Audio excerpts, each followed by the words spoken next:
বাংলাদেশ জামায়াতে ইসলামী তাদের বাতিল হওয়া নিবন্ধন পুনর্বহালের লক্ষ্যে সুপ্রিম কোর্টের আপিল বিভাগে শুনানি শুরু করেছে।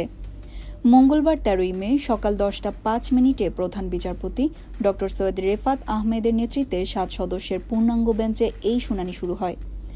জামায়াতের পক্ষে মামলাটি পরিচালনা করছেন ব্যারিস্টার এহসান আবদুল্লাহ সিদ্দিক, যার সঙ্গে আছেন ব্যারিস্টার ইমরান আবদুল্লাহ সিদ্দিক, অ্যাডভোকেট মোহাম্মদ শিশির মনির ও ব্যারিস্টার নাজিব মোমেন।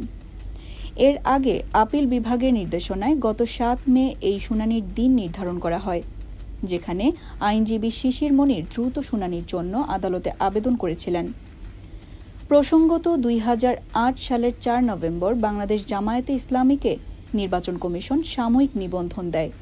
তবে ২০০৯ সালে দলটির গঠনতন্ত্রের বৈধতা নিয়ে প্রশ্ন তুলে একাধিক ইসলামী দলের নেতারা হাইকোর্টে রিট করেন, যেখানে বলা হয় দলটির গঠনতন্ত্র দেশের সংবিধানের সঙ্গে অসামঞ্জস্যপূর্ণ। পরবর্তীতে ২০১৩ সালের ১ আগস্ট হাইকোর্ট দলটির নিবন্ধনকে অবৈধ ঘোষণা করে। এর বিরুদ্ধে জামায়াত আপিল করলেও শুনানিটি দীর্ঘদিন ঝুলেছিল।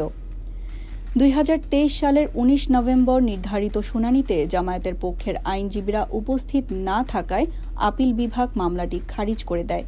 তবে পরবর্তীতে বিলম্ব মার্জনার আবেদন গ্রহণ করে ২০২৪ সালের ২২ অক্টোবর পুনরায় শুনানির অনুমতি দেওয়া হয়। এদিকে ২০২৪ সালের ১ আগস্ট আওয়ামী লীগ সরকার জামায়াতে ইসলামী ও তাদের সহযোগী সংগঠনগুলোকে নিষিদ্ধ ঘোষণা করেছিল।